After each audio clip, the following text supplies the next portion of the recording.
Hi Pisces, welcome to your September 2019 love reading. It's Raina here, and this is for both singles as well as people who are in relationships.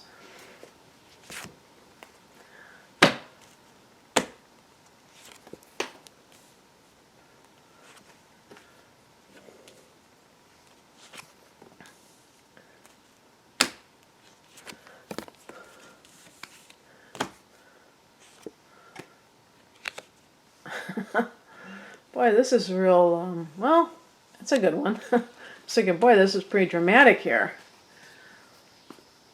Like, what's going on here? The heart of the matter is the Ten of Swords. This is a card of betrayal, being stabbed in the back, metaphorically, of course.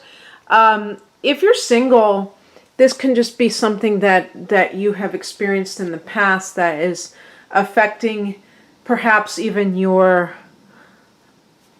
desire to have a relationship. There are a lot of people who they claim that they want relationships. But when somebody shows an interest, they get very scared because they're afraid of opening their heart again, especially somebody like a Pisces who's very naturally, emotionally available. Pisces is the Page of Cups. You're very innocent, very trusting. But people can betray your trust, and then you're like, what do they call that? I was going to say a whipped dog, but, just somebody who, even a Pisces person can become jaded at some point because it's human nature. If you experience something often enough that you're going to feel that way. However, maybe you're coming off of a relationship with somebody who did this to you, whether you are currently coupled or not. Because in the past position, we have the Knight of Wands. This is kind of like a playboy type of person. And they're not necessarily the settling down type of person. So if this is a person who did this to you, right? By the way, the past position can be anything. It can be 10 years ago. It doesn't have to be 3 months ago. So usually we think that the past affecting us is only going to be recently, but it's not. Sometimes people don't get over things very quickly, even after 10 years, I guess. The other thing, too, is that the Knight of Wands connects with Sagittarius. So if that is somebody that you dealt with, maybe you trusted them and they somehow betrayed you, that could be figuring in for you. The higher message, the spiritual perspective, is the King of Swords. And it's really about, sometimes you have to cut off your feelings. The King of Swords is pretty, out of touch with his feelings. I will say that it is possible that this Ten of Swords, and maybe this is like an Aquarius because we have this in the challenge position that's connected to Aquarius. This King of Swords individual has a hard time with their feelings. That's why I was wondering if it might be like an air sign. And it would be trying to tell you that don't blame yourself. Don't feel badly about yourself if you couldn't get somebody to love you, because that person may have, they might be closed off emotionally altogether. And so it's very hard for them to even really connect with somebody emotionally. They're just very, very, you could say that they're very cold, where they don't respond to your emotional needs, but really it's something that they cannot even give to themselves. So when somebody can't love others, there's no way they can love themselves. This is an important observation to make, because it's easy to blame yourself and think that there's something wrong with you, that you cannot have love with this person. This almost strikes me as a narcissist. Again, I'm not saying that this is somebody, if you're single, this may be somebody that has haunted you and has kind of made it hard for you to open your heart to somebody. But when I see kings and queens, I think of narcissists, because they tend to be like, for instance, they represent mothers and fathers, the queens and kings. And it's that position of authority that demands unchallenged respect, that cannot have anybody, question them, question their judgment, or things of that nature. And that type of situation can lead to a person who is very out of touch with their own feelings, and therefore they cannot be present in relationships. They cannot give of themselves, and they cannot accept affection either. So even if you try to show them how much you care, it's almost like, in some cases, that can cause them to withdraw even more, because probably somewhere in their head, they're convinced that life is all about getting what's yours.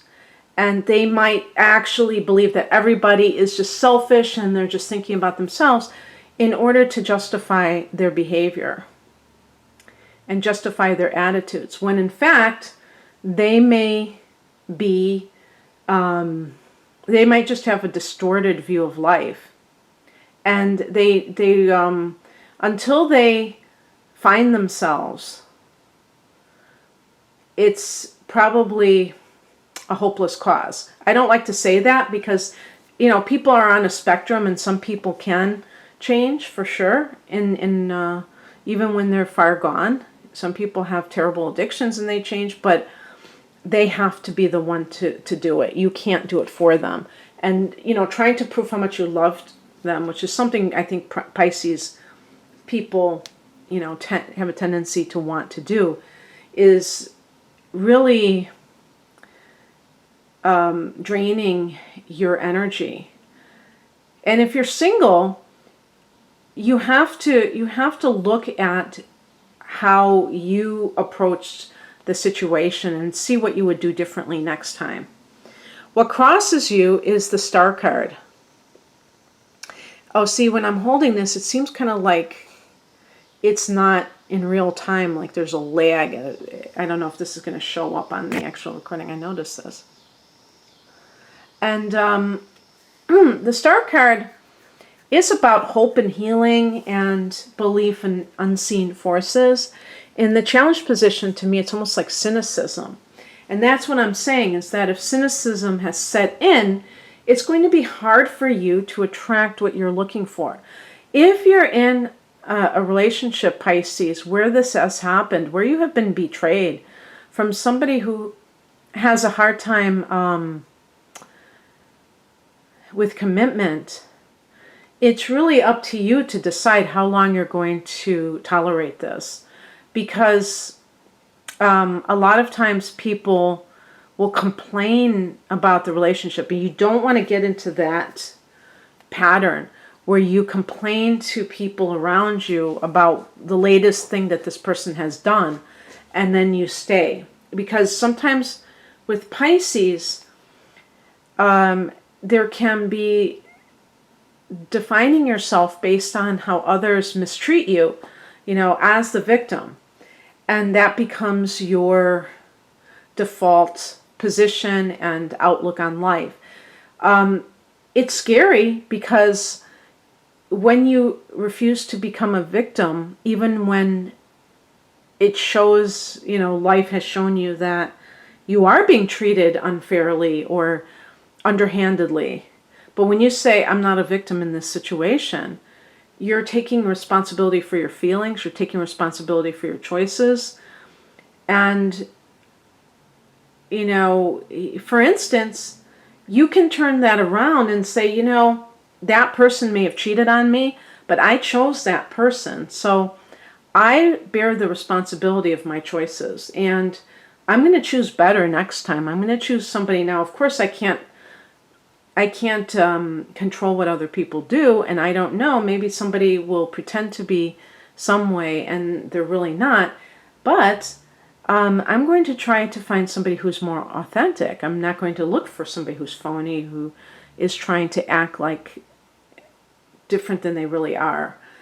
You know, you can always flip the script and change it so that you're not like, this person cheated on me, and then I took them back and they did it again, and they just keep doing it to me. And I just am, all I want to do is love them, and I can't understand why they won't be faithful. You know, that other person doesn't really even love them anyway. They're just using for the, you know, him for his money, and you know, that's another thing that people do, is they put down the other party and say, she doesn't really love him like I do. She's just after the money.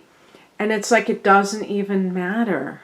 It's, the point is that this person is untrustworthy, and you have to figure out a way to find somebody who is not going to be that way. Now, as you can see so far, we have kind of an intense situation here with some of these cards, and it doesn't get any less intense when we say what's coming in, the Tower card. So I think that there are two things. If you're single, this can be like a revelation that strikes you, you know, where you realize, oh, because in September, we do have a full moon in your sign, Pisces. So this is, you know, the first house, a full moon. It's like something dawning on you about what you have been putting out energetically and why that may not be working for you. That could be possibly what's going on. And then you're like, oh, yes, that's what I need to change, because the full moon, it can be ending something about yourself. If you're in a relationship, this full moon is going to form a, I mean, this is true for everybody, but I mean, it'll be significant for you because the sun will be in that 7th house of committed partnership. And so there's a polarity there between the sun in Virgo and the full moon in your sign at 21 degrees of Pisces. If your sun is around 21 degrees of Pisces, in either direction within a few degrees, you will probably be feeling this the most. And so the point being that relationship issues can come to a head as well if you are in a relationship. And the Tower card could be like secrets coming out, all that good stuff. And also the Tower card is a sense of release. Like if there's a lot of tension building and there is a release, even if it's kind of like feels chaotic in the moment, it can be cathartic. The outcome is the Lover's card. There might be some of you who have been having problems with a spouse that connect to, you know, maybe feeling betrayed. Now, cheating isn't the only form of betrayal. I mean, this could be like something your partner says about you behind your back that you find out about. I mean, I kind of make the assumption it's about cheating, but because of the Knight of Wands, but maybe there's some other things that are going on. But the point is that this could bring you closer to a partner, because you might have a big blow up or have to really hash things out after keeping them bottled up, but it could end up in a good way. And then you get closer than ever. If there's some kind of sudden breakup between you and a partner that you've been with for a while, The Lover's card might be that the universe is making way for you to have the person of your dreams. If you're single, this could be love at first sight, the Tower card. And then you have the Lovers. The Divine Lovers, like, what's today's date? Well, they were exact the last few days. I'm recording this at the end of August. So in September, I think they will also be in Virgo together, although not, that necessarily that close in degrees. But, you might be feeling, there is a lot of energy in that 7th house for you in September, Pisces. So that could be what is going on, where you really want that level of relationship. All right, that's what I have for you. If you would like a personal reading, the link is below. Pisces, have a great September. Bye.